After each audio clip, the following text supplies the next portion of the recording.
라고 하는 것들은 우리가 다 알고 있잖아요. 사랑하는 여러분. 이 어두움의 크기를 오늘 우리 하나님께서는 보시고 두려워 말라 하세요. 자, 아브라함에게 주시는 이 말씀이 결국 오늘 우리들에게 주시는 말씀이라면 하나님께서 저와 여러분에게도 두려워하지 말라고 하십니다. 자, 아브라함은 하나님 앞에 그 두려움을 내려놓아. 예, 하나님, 나 자식 없어요. 그래, 나 두렵습니다. 하나님 이 문제 어떻게 하실 겁니까? 지금 이렇게 아브라함이 묻고 있는 거거든요. 근데 하나님께서 아니야, 분명히 네 몸에서 난 자식이 네 후계자가 될 거야 라고 하시면서 아브라함에게 하늘의 별을 보여주십니다. 저 별들이 많지, 내 후손들은 저거보다 더 많아질 거야 라고 하는 약속을 하나님께서 주셨습니다. 자, 극적인 변화가 일어납니다. 그게 뭡니까? 15장 6절이에요. 아브라함이 여호와를 믿으니 여호와께서 이를 그의 의로 여기시고, 아브라함이 여호와를 믿으니 여호와께서 이것을 그의 의로 여기셨다. 여러분, 이 말씀을 잘 보셔야 됩니다. 이 말씀 속에 우리들의 신앙의 모든 고백과 또 함정이 들어 있어요.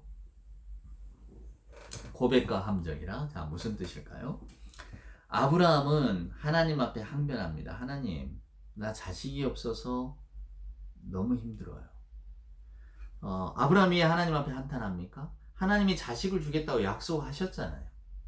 하나님께서 불임의 상황을 이기게 하신다고 약속해 주셨는데, 그래서 아브라함이 그 약속을 믿고 나왔는데 여전히 그 약속이 이루어지지 않고 있는 겁니다. 저와 여러분이 생각할 때에 하나님을 믿는다면 하나님께서 우리들의 삶을 선하게 인도해 주신다고 약속을 하셨는데, 나를 둘러싸고 있는 이 삶의 정황들은 왜 한결같이 하나님의 약속에서 벗어나고만 있는 걸까? 그럴 때 도대체 우리는 무엇을 희망하며 그 하나님이 하신 약속을 계속 붙들고 있어야만 할까? 이게 지금 아브라함과 우리들의 고민 아닙니까? 그러니까 여러분, 아브라함이 받은 약속은 평화롭고 조용한 가운데 지켜진 게 아니에요. 너무나 힘겹게 싸워서 얻어지는 것이고 심한 논쟁을 거쳐서 얻게 되는 확신인 겁니다. 아브라함 오늘 대놓고 하나님 앞에 불평하잖아요. 하나님 이러실 수가 있습니까? 자식 주신다고 해놓고 안 주시니까 내 재산 이거 딱 많아봐야 뭐합니까? 다 엘리에셀이 가져가게 생겼어요. 한탄하는 거죠. 하나님은 아브라함을 달래십니다. 어떻게 달래십니까? 염려 마라. 한 번 더 약속을 확인시켜 주시죠. 아브라함과 사라가 불임의 상황 속에서 그 상황을 맞서 살도록 부름을 받았잖아요. 하나님의 부름은 강요는 없어요. 초청이지. 오늘 저와 여러분에게도 하나님이 불러주셨다? 강요는 없습니다. 초청이지. 이제 우리가 그 부르심에 응했기 때문에 이제 하나님의 어떤 모든 그 요구에 대해서 반응해야 되는 일만 남아있는 거예요. 그러니까 하나님의 은총이라고 하는 것은 여러분이 성경책을 읽으면서 배워지는 게 아닙니다. 우리들의 삶 가운데서 얻어지는 거죠. 결국 중요한 건 뭐냐? 하나님의 선물이라고 하는 것은 그냥 주어지는 게 아니라는 거예요. 하나님의 선물은 항상 하나님이 나와 함께 계시지 않는 것 같다라고 하는 그 무수히 많은 불면의 밤과 그 어두운 시면을 거쳐서 계속해서 우리에게 다가오는 것이다, 그 말입니다. 오늘 15장 6절은 아주 드라마틱한 반전을 보여줘요. 아브라함이 하나님을 믿었대요. 자, 그럼 그 전까지 못 믿었단 말입니까? 아닙니다. 믿지 못했다면 떠나올 리가 없죠. 고향을 떠나왔어요. 철석같이 믿고. 근데 맨 처음에 떠나오니까 기근을 만났습니다. 못 믿었어요. 그래서 다시 애굽 땅으로 내려갔습니다. 살아보려고. 그럴 때 하나님께서도 극적으로 개입하셔서 왜 나를 못 믿었느냐고 책망하셨단 말이에요. 그리고 오히려 아브라함의 처지를 훨씬 더 낫게 만들어 주셨는데, 오늘 15장에서 아브라함은 또 하나님을 못 믿고 있어요. 왜? 자녀가 없으니까. 아브라함이 지극히 상식적인 판단을 하는 거예요. 그러니까 오늘 창세기 15장은 아브라함이 정말로 하나님을 신뢰하고 있었을까라고 하는 것을 묻고 있는 거예요. 믿음의 문제라고 하는 것은 결국은 기다림입니다. 기다리지 못하는 것은 우리가 자만하다는 거예요. 왜 자만합니까? 여러분, 왜 기다리지 못하는 것과 우리들의 자만심이 연결이 되나요? 기다리지 못하기 때문에 우리들의 자만심이 발동하는 겁니다. 그래, 우리들의 자만심이 발동하면 어떤 일이 일어납니까? 내 미래를 내가 만들려고 해요. 그래서 아브라함이 자신의 할 일을 자기가 찾잖아요. 어떻게 찾습니까? 하가를 취하잖아요. 이스마엘을 낳잖아요. 내 미래는 내가 준비해야 된다. 이 생각을 한 겁니다. 그래서 이 창세기 15장은 믿음의 장이에요. 하나님이 약속해 주셨잖아요. 근데 그 약속의 실현이 도대체 언제 이루어지냐 그 말이에요.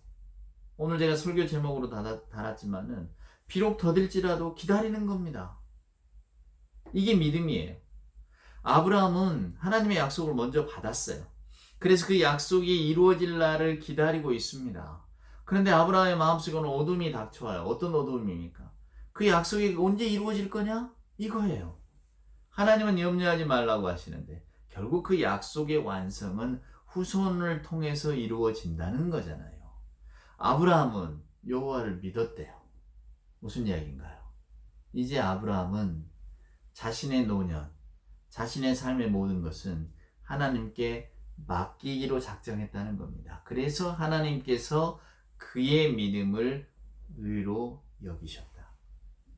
믿음의 문제는 기다림에 있는데 이제 아브라함은 내가 내 방식대로 내 힘으로 하나님의 약속을 앞당기지 않겠습니다. 나 하나님을 철저하게 믿는 모습으로 살아가겠습니다. 기다림이 쉽지가 않아요. 그래서 여러분 신앙이 쉽지가 않습니다. 상식에 어긋나는 기다림을 하나님께서는 우리에게 요구하시거든요.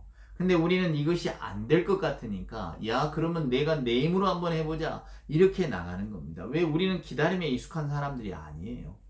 성경은 우리들의 미래는 오직 하나님의 손에 달려있다고 가르쳐 주는데 우리들의 미래는 우리 손에 있습니다 라고 생각하고 만들어 가려고 하는 사회 속에서 그러다 보니까 우리가 그 안에서 살아가는 겁니다.